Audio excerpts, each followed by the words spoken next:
मेरा नाम राज है। मेरी इनिशियल हाइट 160 सेंटीमीटर थी। मैंने 7 सेंटीमीटर इंक्रीज किया है। अभी मेरी हाइट 167 सेंटीमीटर है। अभी वॉकिंग में धीरे धीरे करके प्रोग्रेस हो रही है, लेकिन इस प्रोसेस में जब आपका फ्रेम होता है तो प्रॉब्लम होती है, क्योंकि आप पूरी तरह से मोबिलिटी आपकी इतनी नहीं होती है, रिस्ट्रिक्टेड होती है, और पेन भी होता है क्योंकि इंक्रीज कर रहे होते हो, और हर दिन आपका पेन में जाता है। आज का दिन चलो अच्छा नहीं है, कभी कभी आपको पेन बहुत ज़्यादा हो जाता है। बोन पेन तो होता ही है जब आप इंक्रीज कर रहे हो। धीरे धीरे करके आपकी जर्नी जैसे जैसे इंक्रीज करती है वैसे वैसे थोड़ा पेन बढ़ जाता है। स्टार्ट करोगे अपना वॉकिंग, वहाँ से पेन दूसरा टाइप का आता है। पेन आपके एंकल पे शिफ्ट हो जाता है।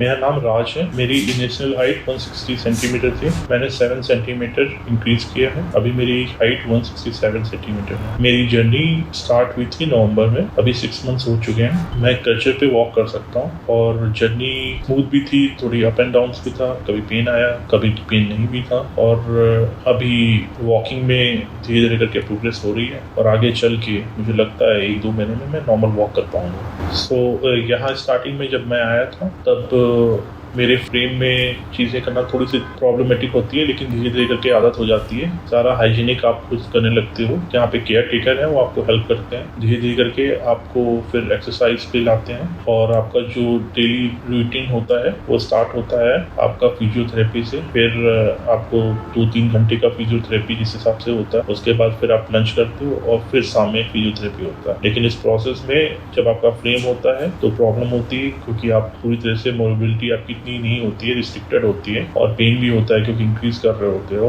धीरे धीरे करके वो पेन मैनेजमेंट से, मतलब आप पेन किलर लेके, और भी तरीके हैं उससे, और भी जो भी टाइप्स है उसके हिसाब से वो पेन मैनेज हो जाता है। डिपेंड करता है पर्सन टू पर्सन। कुछ लोग पेन एब्जॉर्ब कर लेते हैं, कुछ लोग नहीं कर पाते। जो नहीं कर पाते हैं उनके लिए ये है कि आप थोड़ा मेंटल स्ट्रांग रहो, और हर दिन आपका पेन में जाता है, लेकिन आप ऐसा आपको अपना मेंटल स्ट्रांग बनाना पड़ेगा कि आज का दिन चलो अच्छा नहीं गया, लेकिन कल का दिन अच्छा है। क्योंकि आपको कभी जो चीज़ गेन करनी है उसके लिए थोड़ा सा पेन लेना ही पड़ेगा। और सबसे बड़ी चीज़ क्या है, आपको पॉजिटिव माइंड में ही रहना है। आप जितना खुश रहोगे उतना ही अच्छा है आपके। और कभी कभी आपको पेन बहुत ज़्यादा हो जाता है, तो पेन 3 टाइप का आएगा। आपको मसल पेन आएगा, नर्व पेन भी आ सकता है, बोन पेन तो होता ही है जब आप इंक्रीज कर रहे हो। तो इस पेन के लिए आपको थोड़ा सा मैनेज के लिए आपको मेडिसिन दे देते हैं। उससे आपका मोस्टली 80% to 90% रिड्यूस हो जाता है पेन। धीरे धीरे करके आपकी जर्नी जैसे जैसे इंक्रीज करती है वैसे वैसे थोड़ा पेन बढ़ जाता है, लेकिन वही है, पेन पहले हम लोग 1 mm घुमाते थे, फिर धीरे धीरे करके 5 के बाद वो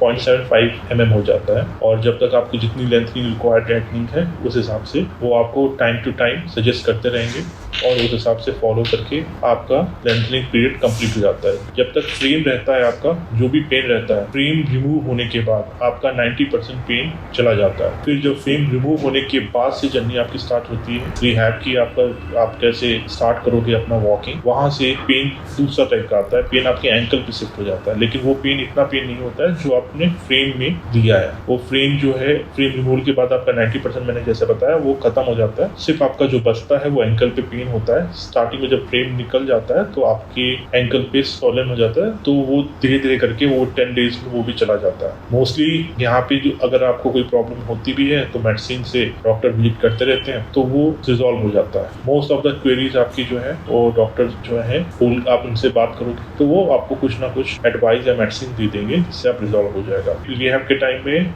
जब आपका फ्रेम निकल जाता है और जब आप धीरे धीरे स्टार्ट करते हो अपनी वॉक के टाइम पे, आपको क्योंकि आपके पास इतनी एनर्जी नहीं रहती, इतना स्टेमिना नहीं रहता है आपके मसल्स में, तो धीरे धीरे करके वो स्टेमिना गेन करते हैं। पहले आप स्टार्ट करते हो स्टैंडिंग से, धीरे धीरे करके आपकी इतनी कैपेबिलिटी नहीं होती है कि आप 10 मिनट भी स्टैंड कर पाओ, क्योंकि मसल्स जो है मसल मेमोरी चली जाती है। आपको बहुत पेन होता है, धीरे धीरे करके वो पेन सॉर्टेड हो जाता है। फिर जो आप 10 मिनट नहीं खड़े हो पाते थे, फिर वो 20 मिनट आप खड़े हो गए। फिर धीरे धीरे करके आप वॉकिंग करना स्टार्ट हुए। वॉकिंग लेकिन ऐसे नहीं होती, पहले वॉकर से स्टार्ट करते हैं। यहाँ आपको फिजियो बताएंगे कैसे वॉक करना है। धीरे धीरे करके आपकी वॉकिंग उसको सुधारेंगे, और आप 20 दिन कम से कम 15 से 20 दिन आप वॉकर पे चलोगे। फिर उसके बाद धीरे से आपको, अगर आपकी मसल्स अच्छी रही तो आपको फिर वो कचरे पे शिफ्ट कर देंगे। कचरे पे शिफ्ट होना थोड़ा सा, क्योंकि ऐसा लगता है कि आप जब स्टार्ट होता है कि कैसे चलेंगे, क्योंकि मसल मेमोरी तो आपकी जा चुकी होती है, धीरे धीरे वो मसल मेमोरी बनती है। क्योंकि इतने साल हो गए होते हैं तो आपको कभी लगता नहीं है कि चलने में ऐसा कुछ प्रॉब्लम हो। लेकिन जब आप ऑपरेशन करा लेते हो, फ्रेम हटते हैं, तो आपके पास इतनी स्ट्रेंथ नहीं होती, आप भूल जाते हो कैसे चलना। भूलना इसका मतलब ये नहीं, मसल्स भूल जाते हैं, क्योंकि आप पैर रखते हो तो आपको पेन होता है। वो पेन वेरिएबल होता है, किसी के लिए किसी के लिए नहीं होता है। स्टार्टिंग में थोड़ा सा प्रॉब्लम होता है, लेकिन धीरे धीरे करके वो पेन चला जाता है, रिड्यूस हो जाता है। लिम्ब लेंथनिंग की अगर सर्जरी करानी है, रिसर्च आपको करना है पहले।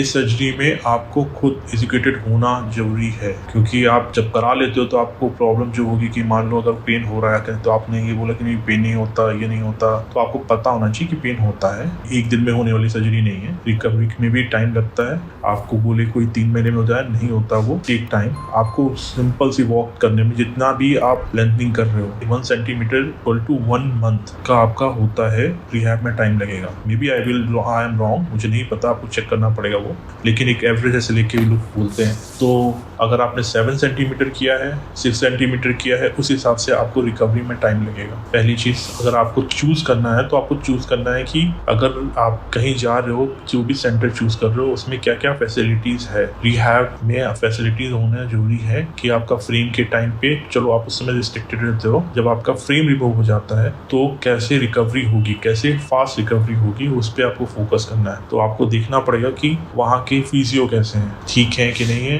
कैसे एवरेज फिजियो से काम नहीं चलेगा। फिर आपको वहाँ के सेंटर्स की जो भी है नॉलेज होना चाहिए कि हाँ एक्सपीरियंस है कि नहीं है, आपको ये रिसर्च करनी पड़ेगी। और फिर उसका पर्टिकुलर सेंटर का माहौल कैसा है, क्योंकि आपका पॉजिटिविटी उस सेंटर के माहौल से होती है कि एनवायरनमेंट जैसा रहेगा वैसे ही बनते हैं। अगर एनवायरनमेंट पॉजिटिव है तो आप ठीक रहोगे, पॉजिटिव रहोगे। कभी कभी ऐसा होता है कि बहुत पेन आ गया और आपको लगता है कि उस दिन नहीं बस हो गया मेरा, तो उस दिन आप 1 दिन और वेट कर लो, वो पेन सेटल डाउन हो जाएगा। फिर आपको जितनी भी लेंथनिंग करनी है वो आप कर सकते हो। थोड़ा बस पॉजिटिविटी, लोग आएंगे आपसे मिलेंगे, अगल बगल के जो पेशेंट मिलेंगे, तो आपको एक पॉजिटिविटी रहेगी कि हाँ बगल ने किसी ने 7 किया है, 5 किया है, जो भी किया है, तो उसको आपको मोटिवेशन मिलेगा। वो मोटिवेशन बहुत जरूरी है, क्योंकि कभी कभी बीच में मोटिवेशन नहीं होता पेन के वजह कि नहीं बस हो गया, मेरी लिमिट इतनी है। आपकी लिमिट बहुत ज्यादा है, लेकिन बस एक पर्टिकुलर पॉइंट पे आप टूट जाते हो, तो वहां जब टूट जाते हो तो मोटिवेशन मिलेगा। तो उस पर्टिकुलर सेंटर में ये सब चीजें होता है कि मोटिवेशन मिले।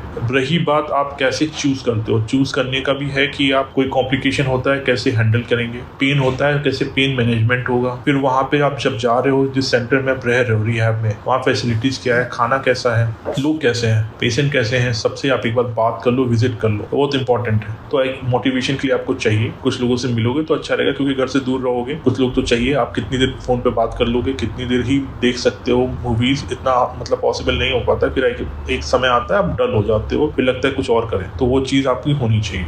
हाइट इन्फो में मैं जब आया था तो ठीक है, मेरा ऑपरेशन अच्छा हुआ। ऑपरेशन मेरे को ऐसे कोई कॉम्प्लिकेशन नहीं है। और मुझे जब भी पेन हुआ, क्योंकि मेरे 2.5 सेंटीमीटर के बाद से मुझे क्रैम्प आना शुरू हुआ था, डॉक्टर विजिट हुई और मुझे ठीक से मेडिसिन मिली, सो पेन मैनेजमेंट ठीक हो गया, अच्छा हुआ।